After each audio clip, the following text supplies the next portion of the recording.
যেগুলো আমাদের রমাদানকে অর্থবহ করতে পারে, তার ভিতরে 1 নম্বর বলেছিলাম তওবা ইস্তেগফার করে আগের সব গুনাহগুলো থেকে আল্লাহর কাছ থেকে মাগফিরাত আদায় করে নেওয়া, যাতে করে রমজানে ইবাদতের জন্য আপনি উপযুক্ত হন, আল্লাহর রহমত প্রাপ্তির তৌফিক প্রাপ্ত হন।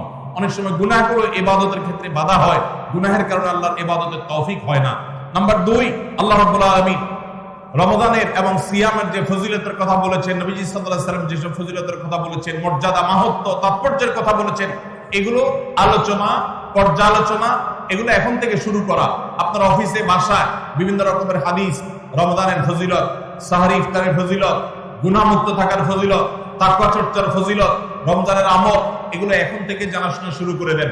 এখন থেকে এটা রিহার্সাল শুরু করেন। রমজানকে অর্থবহ করবার জন্য আমরা রমজান প্ল্যানার করেছি। রমজানকে অর্থবহ করবার জন্য আমরা কোরআন তারাবির সালাতে কোরআনের বার্তা বই করেছি। রমজানকে অর্থবহ করার জন্য আমাদের আরেকটা বই আসছে, মাহে রমজানের 27 আমল। এই সব আয়োজন কিভাবে রমজানকে সুন্দরভাবে কাটানো যায় সেজন্য এখন থেকে আপনি ফজিলতের হাদিসগুলো জানেন, আলোচনা করেন, দেয়ালে দেয়ালে নিজের বাসায় লাগায় রাখেন এবং বারবার দেখেন, পর্যালোচনা করেন, আবহাওয়া তৈরি হবে ইনশাআল্লাহ। নাম্বার 3, তৃতীয় প্রস্তুতি হলো এইবারের রমাদানে যে কোনো ভাবে মাগফিরাত আদায় করে ছাড়বো আল্লাহর কাছ থেকে। জাহান্নামীদের তালিকা আমার নাম থেকে থাকলে এটা কাটায় ছাড়বো, এই মর্মে প্রতিজ্ঞা করা, এটাও প্রিপারেশন। এখন থেকে নিয়ত করা যে এই রমজানটা অর্ডিনারি রমজান হবে না, এই রমজানটা শুধু সাহরি আর ইফতার আর তারাবি এই 3 জিনিসের নাম হবে না, এটা একটা অর্থবহ রমজান হবে। একটা নাফরমানি আমি করব না, একটা গুনাহ আমি করব না। এখন থেকে প্রতিজ্ঞা করতে হবে নিজের সাথে নিজে, প্রতিদিন নিজের সাথে নিজের বোঝাপড়া ফাইনাল করতে হবে, এটা প্রস্তুতি। নাম্বার 4, বিগত রমাদানের যদি কোনো রোজা কাজা হয়ে থাকে সেগুলো সব আদায় করে শেষ করতে হবে শাবানের মধ্যে। নাম্বার 5, শিরক এবং হাসাদ, হিংসা, এগুলোর কারণে আল্লাহর সাধারণ ক্ষমার উপযুক্ততা মানুষ হারিয়ে ফেলে, সেগুলো থেকে মুক্ত থাকার প্রতিজ্ঞা করে মুক্ত থাকার জন্য চেষ্টা করতে হবে এখন থেকে, যে শিরক থেকে থাকলে জীবনে কখনো সেই শিরক থেকে মুক্ত হওয়া, অন্তরে কারোর প্রতি হাসাদ থাকলে সেটাকে দূর করা, তার কল্যাণকামী হওয়া, এগুলোর মধ্য দিয়ে রমজানে যে সাধারণ ক্ষমা হবে তার জন্য নিজের উপযুক্ততা তৈরি করা, এটাও রমজানের প্রস্তুতির অংশ। নাম্বার 6,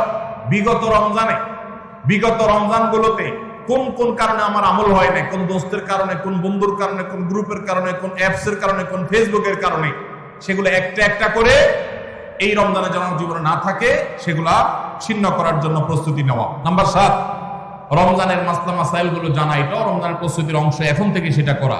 8 নম্বর হলো রমজানে যে আমল করতে চান এখন থেকে সেগুলো শুরু করে দেন, তেলাওয়াত করা। অনেক সালাফ শাবান মাস থেকে প্রচুর তেলাওয়াত করা শুরু করতেন, নবীজি শাবান মাস থেকে নফল রোজা শুরু করতেন। এগুলো হলো আগে থেকে প্রস্তুতি এবং মহড়া। রমজানে যা করবেন, দান সাদকা করবেন, এখন থেকে লিস্ট করেন, তালিকা শুরু করে দেন, টাকা পয়সা জমা শুরু করে দেন, এগুলো হলো পার্ট অফ প্রিপারেশন। 9 নম্বর হলো রমজান কিভাবে কাটাতে চান তার একটা রুটিন করে ফেলেন, দিন রাত 24 ঘন্টার রুটিন। বাচ্চাদের, ফ্যামিলির অনেক ধরনের আমল আছে রমজানকে কেন্দ্র করে, যেগুলো হারিয়ে গেছে আমাদের সমাজ থেকে। রুটিন করেন এবং ইলম অর্জন করার চেষ্টা করেন। নাম্বার 10, চাঁদ দেখার চেষ্টা করতে হবে, এটাও রমজানের প্রস্তুতির অংশ। আর 11 নম্বর হলো আল্লাহর কাছে দোয়া করতে হবে, আল্লাহ যেন আমাদেরকে রমজানের রোজাকে যথাযথভাবে আদায় করার তৌফিক দান করেন। চেষ্টা করা যাবে তো ইনশাআল্লাহ। আল্লাহ রাব্বুল আলামিন আমাদের সবাইকে রমজানকে সর্বোচ্চ কাজে লাগাবার, সর্বোত্তম ব্যবহার করবার তৌফিক দান করুন। সবাই চেষ্টা করবো তো ইনশাআল্লাহ। ভাইরা আমার, জীবনে রমজান হতে পারে এটাই শেষ, সেই চিন্তা করেই আমাদেরকে রমাদানকে ইস্তেকবাল করতে হবে, অভ্যর্থনা জানাতে হবে। এটাকে শেষ রমজান ধরেই প্রিপারেশন নিতে হবে, আগাইতে হবে। এইবার যদি সুযোগ মিস হয়, হয়তো আর সুযোগ আমার কাছে আসবে না, সেই চিন্তা করেই করতে হবে। তাহলে ইনশাআল্লাহ এই রমাদানে অর্থবহ কিছু করা সম্ভবপর হবে। আমরা সবাই সেজন্য যার যার জায়গা থেকে সচেষ্ট হব আগে থেকেই।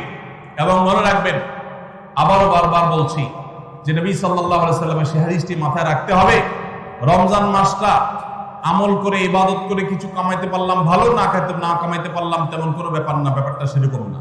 ব্যাপারটা হলো, যদি এই মাস চলে যায় আর অবহেলায় আপনি আল্লাহর কাছ থেকে মাগফিরাত আদায় করতে না পারেন, তাহলে বাউদামান আদরাকা রমাদান ওয়া লাম ইগফার লাহ, এই হাদিসের মিসদাক হবেন আপনি, এই হাদিসের প্রয়োগ ক্ষেত্র হবেন আপনি। সেক্ষেত্রে রমজান পেয়েও মাগফিরাত না পাওয়ার কারণে ধ্বংস অনিবার্য হয়ে যাবে। এটা শুধুমাত্র শখের বিষয় না, এটা ডু অর ডাই এর মতো ব্যাপার। আপনি রমজান পাইলেন আর মাগফিরাত পাইলেন না, জাহান্নাম নিশ্চিত হবে। অতএব যারা বাঁচতে চায় তারা এখন থেকে প্ল্যান প্রোগ্রাম করবে, করা যাবে না ইনশাআল্লাহ। সেই সাথে আমি শুরুতে যেটা বলেছিলাম, রমাদান সেই মাস যেই মাসে আমল এবং ইবাদতের শুধু উন্নতি আর তারা কি না, মুসলমানদের সার্বিক অগ্রগতি উন্নতি আল্লাহ রাব্বুল আলামিন এই মাসে দিয়েছেন। ঐতিহাসিক বদরের যুদ্ধের সেই স্মৃতি বিজড়িত মাস এই রমাদান, মক্কা বিজয়, বড় বড় ঘটনা ইসলামের ইতিহাসে, বড় বড় সাফল্য আল্লাহ তাআলা রমাদানে দিয়েছেন। অতএব সেই জন্য নিজেদেরকে প্রস্তুত করতে হবে, প্রস্তুতি এখন থেকে গ্রহণ করতে হবে। এবং বাংলাদেশের এই মাটি আল্লাহ রাব্বুল আলামিন যেন দ্বীনের জন্য, ঈমানের জন্য, কোরআনের জন্য, সুন্নাহর জন্য কবুল করেন। এদেশের মুসলমানদের অন্তরের অন্তঃস্থলে যেন দ্বীনকে আল্লাহ তাআলা গেঁথে দেন। আমাদেরকে সবাইকে যেন আল্লাহ তাআলা প্র্যাকটিসিং মুসলমান বানায় দেন। নামদারি মুসলমানদেরকে আল্লাহ যেন সিরিয়াস মুসলমান বানায় দেন। নামাজি মুসলমানকে যেন আল্লাহ আখলাকওয়ালা মুসলমান বানায় দেন। আখলাকওয়ালা মুসলমানকে যেন আল্লাহ মুখলেস মুসলমান বানায় দেন। আমরা সবসময় দোয়া